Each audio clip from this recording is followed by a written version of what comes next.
नमस्कार दोस्तों, आप सभी का स्वागत है लाइट हाउस एजुकेशन हब में। तो डियर स्टूडेंट्स, आज की क्लास में हम बात करने वाले हैं विश्व के भूगोल के बारे में।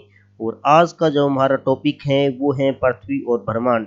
इसके 3 पार्ट हम पहले देख चुके हैं, जहाँ पे क्वेश्चन नंबर 1 से लेकर 40 तक हमने किए थे। आज की क्लास में हम इस टॉपिक को कंप्लीट करने वाले हैं। जितने भी इस टॉपिक के इम्पोर्टेंट क्वेश्चन बनते हैं वो सारे आज की क्लास में हम डिस्कस करने वाले हैं। तो डियर स्टूडेंट्स, आज की क्लास शुरू करने से पहले आप सभी दोस्तों को मेरी ओर से लोहड़ी और मकर संक्रांति की ढेर सारी शुभकामनाएं। तो शुरू करते हैं दोस्तों आज की क्लास। और आज का क्वेश्चन नंबर 41 आपके सामने स्क्रीन पर आ चुका है। दोस्तों, एक बार आप चैनल को सब्सक्राइब जरूर कीजिएगा और वीडियो को लाइक कीजिएगा और हर एक दोस्त अपने दोस्तों तक शेयर कीजिएगा। तो स्टार्ट करते हैं क्लास। मैं बीच में ज़्यादा बातें नहीं करूँगा। तो आपका जो क्वेश्चन नंबर 41 है वो क्या है, पढ़िएगा। पृथ्वी एक बार में अपनी अक्ष पर कितने समय में घूमती है? पृथ्वी एक बार में अपने अक्ष पर कितने समय में घूमती है, ये आपसे पूछा गया है दोस्तों।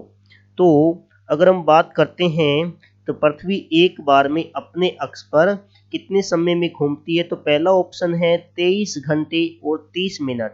दूसरा ऑप्शन है 23 घंटे 56 मिनट और 49 सेकंड। बाद में ऑप्शन नंबर सी पे बात करते हैं 23 घंटे 10 मिनट और 2 सेकंड। ऑप्शन नंबर डी कहता है 24 घंटे। तो कौन सा ऑप्शन सही होगा दोस्तों? यस, बिल्कुल सही। ऑप्शन नंबर बी 23 घंटे 56 मिनट और 49 सेकंड आपकी बिल्कुल सही हो जाएगी। तो दोस्तों, ऑप्शन नंबर बी इस क्वेश्चन का बिल्कुल सही जवाब है। बढ़ते हैं अगले क्वेश्चन की ओर। अगला क्वेश्चन है, पृथ्वी से चांद का पार्श्व भाग दिखाई देता है क्योंकि? पृथ्वी से चांद का पार्श्व भाग क्यों दिखाई देता है? ऑप्शन नंबर ए आपको दिया है, वह अपने अक्ष पर घूर्णन नहीं करती है। बी ऑप्शन है, उसके घूर्णन की अवधि एक ही है। सी ऑप्शन है, उसके घूर्णन और परिक्रमण की अवधि एक ही है। डी ऑप्शन है, उसके परिक्रमण की अपेक्षा घूर्णन अधिक तेज है। तो इस क्वेश्चन को ध्यान से पढ़िएगा और इस क्वेश्चन का सही जवाब देने की कोशिश कीजिएगा। क्वेश्चन है, पृथ्वी से चांद का पार्श्व भाग दिखाई देता है क्योंकि उसके घूर्णन और परिक्रमण की अवधि एक ही है दोस्तों, इसलिए पार्श्व भाग दिखाई देता है। ऑप्शन नंबर सी इस क्वेश्चन का सही जवाब हो जाएगा। अगला जो क्वेश्चन है आपका क्वेश्चन नंबर 43 क्या है दोस्तों? निम्नलिखित में से किस वैज्ञानिक ने यह सिद्ध किया कि सूर्य चारों ओर प्रत्येक नक्षत्र का मार्ग दीर्घवृत्ताकार है? तो ये आपके कौन से वैज्ञानिक थे? ये थे आपके केपलर। ऑप्शन नंबर ए इस क्वेश्चन का सही जवाब हो जाएगा दोस्तों। यस, अगर आप तैयारी करते हैं फर्स्ट ग्रेड, सेकंड ग्रेड या रीट की, इसके अलावा राजस्थान के ऐसे किसी एग्जाम की जहां पे आपसे वर्ल्ड ज्योग्राफी पूछी जाती हैं, तो उस एग्जाम में आपके इस टॉपिक से आने के क्वेश्चन पूरे चांसेस हैं दोस्तों। एक बार सारे टॉपिक के सारे क्वेश्चन आराम से कीजिएगा, फिर देखना कि आपका सिलेक्शन क्यों कैसे नहीं होता है। आपका सिलेक्शन 100% होगा दोस्तों। तो इस टॉपिक को आराम से कीजिएगा। क्वेश्चन नंबर 44 है, सूर्य के चारों ओर घूमने वाले ग्रहों की कुल संख्या कितनी है? तो वो है दोस्तों कितनी? 8 है। ऑप्शन नंबर बी आपका बिल्कुल सही जवाब है। अगला क्वेश्चन नंबर 45 है, सौर प्रणाली का सबसे बड़ा ग्रह कौन सा है? सौर प्रणाली का सबसे बड़ा ग्रह कौन सा है? तो वो है आपका बृहस्पति। ऑप्शन नंबर डी आपका सही जवाब हो जाएगा। क्वेश्चन नंबर 46 है, बुध के कितने उपग्रह हैं? बुध के उपग्रहों की संख्या आपसे दोस्तों यहाँ पे पूछी गई है। तो बुध के जो उपग्रह हैं वो कितने हैं? वो शून्य हैं, 0 हैं। यानी कि बुध के कोई उपग्रह नहीं है, इसलिए ऑप्शन नंबर 1 यानी कि ए यानी कि 0 आपका सही जवाब होगा दोस्तों। यस, अगले क्वेश्चन की ओर बढ़ते हैं। क्वेश्चन नंबर 47 है, निम्नलिखित में से पृथ्वी से कौन से खगोलीय पिंड की दूरी सबसे अधिक है? वो खगोलीय पिंड आपको पूछा है जिसकी पृथ्वी से सबसे अधिक दूरी है, वो है आपका Neptune. Option number C Neptune है आपका दोस्तों। Yes, 48 number question 48 number question में पूछा है कि निम्नलिखित में से कौन सी प्रक्रिया द्वारा पृथ्वी की आयु का निर्णय किया जाता है? तो वो आपकी जो प्रक्रिया जिससे पृथ्वी की आयु का निर्णय किया जाता है वो है आपकी रेडियोमेट्रिक गणना। कौन सी? रेडियोमेट्रिक गणना। ऑप्शन नंबर बी आपका सही जवाब हो जाएगा। अगला क्वेश्चन 49 नंबर क्वेश्चन है, निम्नलिखित में से लाल ग्रह किसे कहते हैं?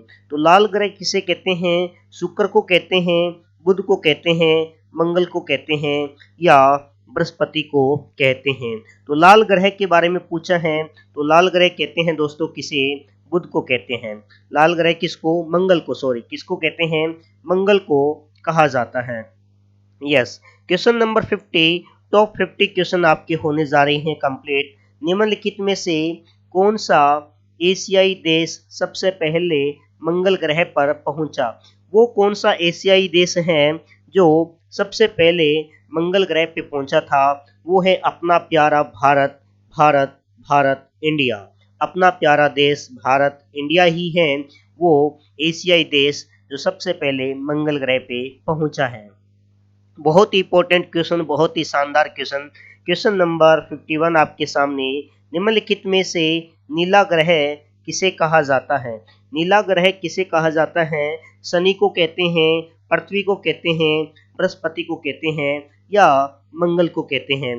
दोस्तों, आपसे पूछा है नीला ग्रह किसे कहा जाता है, तो नीला ग्रह कहा जाता है किसे? पृथ्वी को कहा जाता है। जहाँ पे हम निवास करते हैं, जिस पे हम निवास करते हैं उसे ही हम नीला ग्रह के नाम से भी जानते हैं। क्वेश्चन नंबर 52 आपके सामने है दोस्तों। 52 नंबर क्वेश्चन में आपसे पूछा है, निम्नलिखित में से किस काल्पनिक रेखा के द्वारा समान वर्षा समान वर्षा स्तर वाले स्थानों को जोड़ा जाता है? वो काल्पनिक रेखा का नाम पूछा है आपसे जिससे समान वर्षा स्तर वाले स्थानों को जोड़ा जाता है। वो है आपकी समवर्षा रेखाएं। कौन सी हैं? उसे समवर्षा रेखाएं कहा जाता है। दोस्तों, समवर्षा रेखाओं के द्वारा ही आपका यहाँ पे जो समान वर्षा का जो स्तर वाले जो स्थान है उन्हें आपस में जोड़ा जाता है। क्वेश्चन नंबर 53 बहुत ही अच्छा क्वेश्चन और वेरी वेरी इंपॉर्टेंट। इस क्वेश्चन को तो आप वेरी वेरी इंपॉर्टेंट लगा लेना। वैसे तो सारे क्वेश्चन इंपॉर्टेंट है, ये क्वेश्चन तो आपसे आपकी जिंदगी में कहीं ना कहीं एक बार जरूर पूछा जाएगा। सूर्य का प्रकाश पृथ्वी पर कितने समय में पहुंचता है? सूर्य का प्रकाश पृथ्वी पर कितने समय में पहुंचता है? तो वो पहुंचता है दोस्तों कितने? 8 मिनट और 20 सेकंड में। 8 मिनट और 20 सेकंड में सूर्य का प्रकाश पृथ्वी पर पहुंच जाता है। यस, अगले क्वेश्चन की ओर बढ़ते हैं। क्वेश्चन नंबर 54 आपसे पूछा है, निम्नलिखित में से कौन सा क्षेत्र में मिडनाइट सूर्य दिखाई देता है? वो कौन सा क्षेत्र है जहाँ पे मिडनाइट सूर्य दिखाई देता है दोस्तों? तो मिडनाइट सूर्य क्या होता है इसके बारे में अगर आप जानते हैं तो एक बार आप कमेंट बॉक्स में कमेंट करके बताएं। इस मिडनाइट सूर्य पे मैं आपके लिए कंप्लीट क्लास लेके आने वाला हूँ, इसलिए सेशन को लाइक कीजिएगा, शेयर कीजिएगा, कमेंट बॉक्स में कमेंट में अपनी राय जरूर बताएं। तो मिडनाइट सूर्य कौन से क्षेत्र में दिखाई देता है? ये दिखाई देता है अंटार्कटिक और अंटार्कटिका क्षेत्र में। अंटार्कटिक और अंटार्कटिका क्षेत्र में मिडनाइट सूर्य दिखाई देता है दोस्तों। क्वेश्चन नंबर 55 है, मध्य रात्रि सूर्य क्या का अर्थ क्या है? मध्य रात्रि सूर्य का क्या अर्थ है? जो मध्य रात्रि सूर्य है उसका अर्थ आपसे यहाँ पे इस क्वेश्चन में आपसे पूछा गया है दोस्तों। तो मध्य रात्रि सूर्य का जो अर्थ है वो है सूर्य का ध्रुवीय वर्त के में देर तक चमकना। जो सूर्य का ध्रुवीय वर्त में देर तक चमकना है उसे ही हम क्या कहते हैं? मध्य रात्रि सूर्य कहा जाता है। जो सूर्य ध्रुवीय वर्त में देर रात तक चमकता है उसे ही हम क्या कहते हैं? उसे ही हम कहते हैं मध्य रात्रि सूर्य कहा जाता है दोस्तों। यस, क्वेश्चन नंबर 56 है हमारा कि हमारे सौर मंडल का सबसे चमकीला ग्रह कौन सा है। वेरी वेरी इंपॉर्टेंट क्वेश्चन है ये। हमारे सौर मंडल का सबसे चमकीला ग्रह आपसे पूछा है दोस्तों, तो वो है आपका शुक्र। कौन सा है दोस्तों? शुक्र है। शुक्र हमारा सबसे चमकीला ग्रह है दोस्तों। क्वेश्चन नंबर 57 हमसे पूछा है कौन सा ग्रह चंद्रमा के समान दिखाई देता है। कौन सा ग्रह चंद्रमा के समान दिखाई देता है? तो शुक्र ही है जो चंद्रमा के समान दिखाई देता है। याद रखिएगा, शुक्र ही हमारा सबसे चमकीला है और शुक्र ही हमारा क्या है, चंद्रमा के समान दिखाई देने वाला है दोस्तों। यस, अगले क्वेश्चन की ओर बढ़ते हैं। क्वेश्चन नंबर 58 है अरुण ग्रह की खोज किसने की थी। अरुण ग्रह की जो खोज करने वाले हैं वो विलियम हर्थेल हैं। कौन से? हर्थेल। विलियम हर्थेल ने अरुण ग्रह की खोज की थी दोस्तों। क्वेश्चन नंबर 59 है नेपाल भारत के अलावा किस देश के साथ अपनी सीमा साझा करता है। वाह, क्या क्वेश्चन पूछे हैं आपसे। नेपाल भारत के अलावा किस देश के साथ अपनी सीमा साझा करता है? चीन, भूटान, बांग्लादेश या अफगानिस्तान। ये तो वो क्वेश्चन है दोस्तों जिसका जवाब आप लोगों को देना चाहिए। बहुत ही अच्छा क्वेश्चन, आपको इस क्वेश्चन का जवाब तो आना ही चाहिए दोस्तों। तो वो है आपका देश कौन सा? चीनी देश, चीन। गोरे गोरे लोगों वाला चीनी देश, जिनकी आंखें हैं छोटी छोटी, उसे कहते हैं हम चीन। चीनी देश, चीन के साथ नेपाल भारत के अलावा भी अपनी सीमा साझा करता है दोस्तों। अब बात करते हैं क्वेश्चन नंबर 60 की। 60 नंबर क्वेश्चन में पूछा है सूर्य के बाद पृथ्वी से सबसे नजदीक तारा कौन सा है। सूर्य के बाद पृथ्वी से सबसे नजदीक तारा कौन सा है? तो वो दोस्तों है कौन सा? प्रोक्सिमा है। कौन सा? प्रोक्सिमा है दोस्तों। प्रोक्सिमा सूर्य के बाद पृथ्वी से सबसे नजदीक तारा है। सबसे नजदीक पृथ्वी के कौन है? सूर्य है। उसके बाद में किसका नंबर आता है? प्रोक्सिमा का नंबर आता है। अब बात करते हैं सूर्य का पृष्ठीय तापमान कितना है। तो सूर्य का पृष्ठीय तापमान है 6000 सेंटीमीटर, 6000 डिग्री सेल्सियस है। 6000 डिग्री सेल्सियस है दोस्तों। सूर्य का जो पृष्ठीय तापमान है वो 6000 डिग्री सेल्सियस है दोस्तों। यस, क्वेश्चन नंबर 61 देखते हैं। क्वेश्चन नंबर 62 और 62 नंबर क्वेश्चन में आपसे पूछा है सूर्य का प्रहतम परत को कहते हैं। सूर्य की जो बाहर वाली जो परत है उसे क्या कहते हैं? उसे कहते हैं कोरोना। क्या कहते हैं? कोरोना, यानी कि किरीट कहते हैं। ये वो कोरोना नहीं है दोस्तों, ये ऐसा वाला, ये वो कोरोना नहीं है लाल कलर में जो आपको छूने से लग जाएगा। ये सूर्य की बाहर वाली परत है दोस्तों। ये सूर्य की बाहर वाली परत है दोस्तों। इसे क्या कहते हैं? कोरोना कहते हैं, वो कोरोना है। यस, याद रखिएगा। अगला क्वेश्चन नंबर 63 आपसे पूछा है निम्नलिखित में से कौन सी प्रक्रिया में सूर्य की ऊर्जा निहित है। वो कौन सी प्रक्रिया है जिसमें सूर्य की ऊर्जा निहित है? वो है आपकी नाभिकीय संलयन से। नाभिकीय संलयन प्रक्रिया है जिसमें सूर्य की ऊर्जा निहित है दोस्तों। यस, क्वेश्चन नंबर 64 को आप पढ़िएगा और 64 नंबर क्वेश्चन का जवाब आप लोग देने की कोशिश कीजिएगा कि किस दिन पृथ्वी सूर्य से के सबसे समीप होती है। वो दिन आपको बताना है जब पृथ्वी सूर्य के सबसे समीप होती है। तो वो है दोस्तों आपका 3 जनवरी। कितना है? 3 जनवरी हो जाएगा दोस्तों। 3 जनवरी के दिन ही आपका क्या है, यहाँ पे आपसे क्या पूछा है, किस दिन पृथ्वी सूर्य के सबसे नजदीक होती हैं। तो वो होती हैं दोस्तों 3 जनवरी के दिन। 3 जनवरी के दिन पृथ्वी सूर्य के सबसे नजदीक होती है। इस प्रकार के क्वेश्चन आपसे भरमार पूछे जाते हैं। कोई भी एग्जाम में बैठिएगा जहाँ पे पृथ्वी और ब्रह्मांड से अगर आपका क्वेश्चन बनता है तो इस टाइप के क्वेश्चन आपको देखने को मिलते हैं। क्वेश्चन नंबर 65 में पूछा है सूर्य या चंद्र ग्रहण में पृथ्वी पर छाया कितने भाग में विभाजित हो जाती है। या तो सूर्य ग्रहण बात कर लो या चंद्र ग्रहण कर लो, दोनों में से किसी के अंदर भी अगर पृथ्वी पर जो छाया है वो कितने भागों में विभक्त हो जाती है, ये आपसे पूछा है। तो वो है दोस्तों 2 भागों में, न तो 5 में, न ही 4 में और न ही 3 में। तो छाया हो जाती है 2 भागों में विभक्त, यानी कि डायरेक्ट उसके ऊपर पड़ती है, तभी वो सूर्य ग्रहण और चंद्र ग्रहण की जो हमारी जो इमेज है वो बन के सामने आती है दोस्तों। यस, क्वेश्चन नंबर 66 में आपसे पूछा है कि पृथ्वी के सबसे नजदीक कौन सा तारा है। पृथ्वी के सबसे नजदीक कौन सा तारा है, तो वो है दोस्तों कौन सा, सूर्य। ये क्वेश्चन आपको आपकी जो शॉर्ट्स वीडियो है यूट्यूब पे अपलोड होते हैं, आपको पता होगा, आपकी शॉर्ट्स वीडियो भी मैं यहाँ पे अपलोड करने लग गया हूँ। तो वहां भी मैंने इस क्वेश्चन के बारे में डिस्कस किया है, वहां भी मैंने आपको इस क्वेश्चन के बारे में बताया है कि पृथ्वी के सबसे नजदीक तारा कौन सा है आपका दोस्तों, वो है आपका सूर्य है दोस्तों। यस, तो क्वेश्चन नंबर 67 नंबर क्वेश्चन को ध्यान से पढ़िएगा और आप लोग सबसे पहले इस क्वेश्चन का जवाब देने की कोशिश कीजिएगा। क्वेश्चन नंबर 67 में आपके लिए पढ़ देता हूं। सौर मंडल में कौन सा ग्रह पृथ्वी जितना बड़ा है। सौर मंडल में कौन सा ग्रह है जो पृथ्वी जितना बड़ा है। बुध है, मंगल है, शुक्र है या प्लूटो है। तो दोस्तों सौर मंडल में शुक्र ग्रह ऐसा है जो पृथ्वी जितना बड़ा है। सौर मंडल में शुक्र ग्रह ऐसा है जो पृथ्वी जितना बड़ा है दोस्तों। यस, क्वेश्चन नंबर 68 में पूछा है कि बृहस्पति का द्रव्यमान लगभग में कितना है।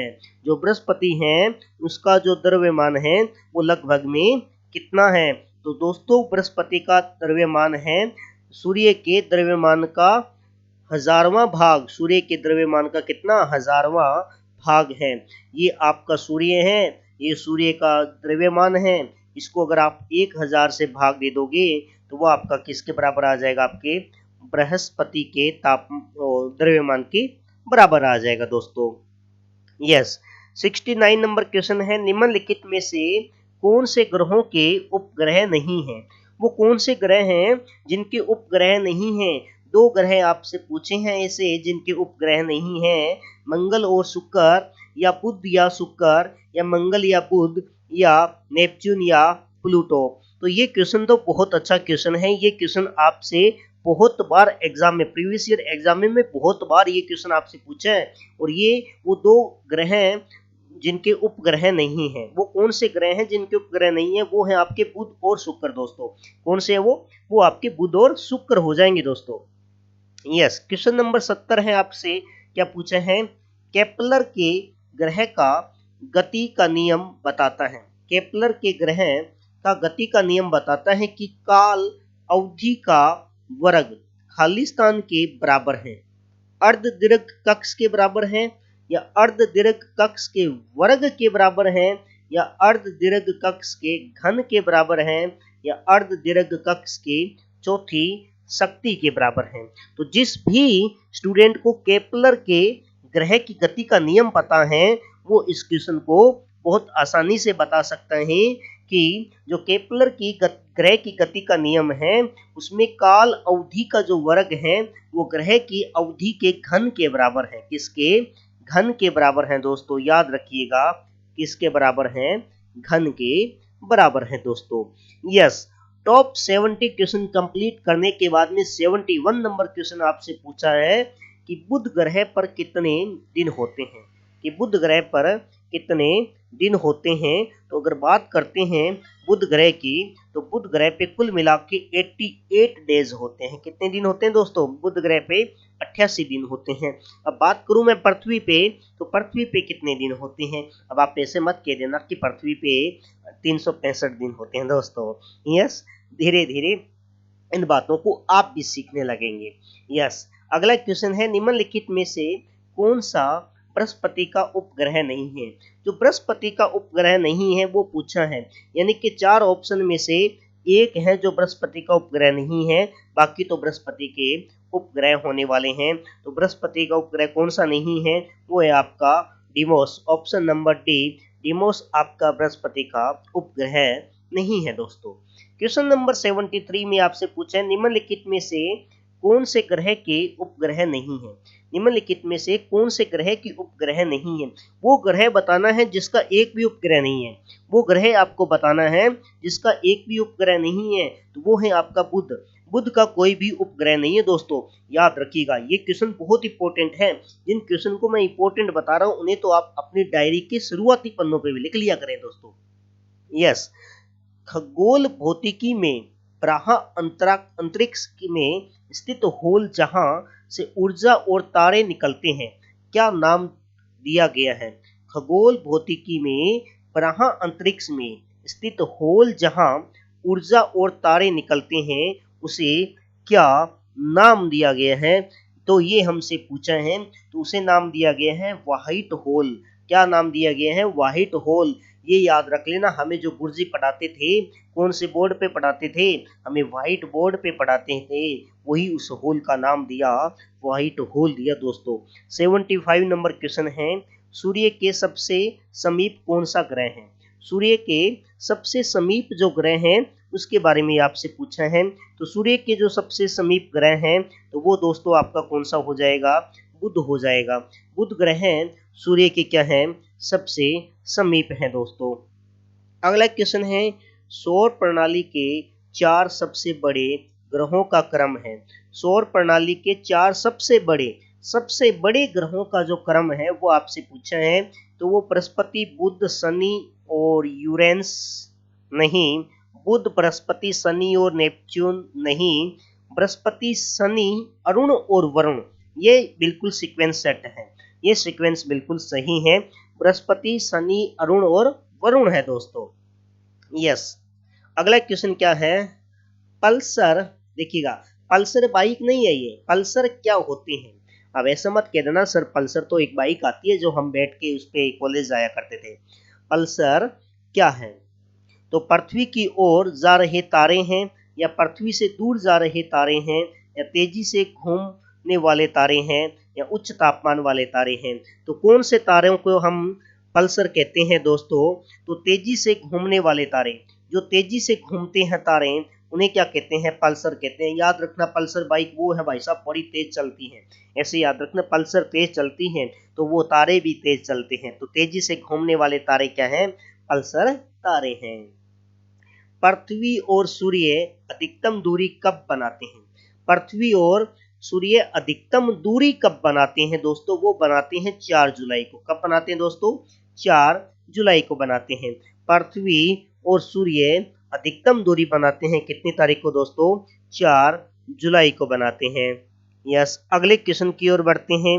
अगला जो क्वेश्चन है आपसे पूछा गया है, पृथ्वी की मंदाकिनी, देखिएगा, पृथ्वी की मंदाकिनी यानी कि आकाश गंगा। ये बात मैंने आपको पहले भी बता दी कि मंदाकिनी आकाश गंगा को कहते हैं, याद रखिएगा।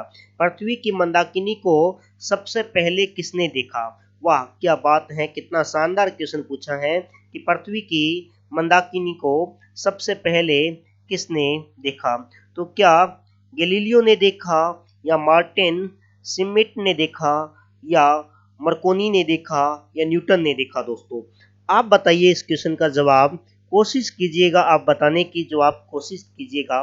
कोशिश करने वालों की कभी हार नहीं हुआ करती दोस्तों।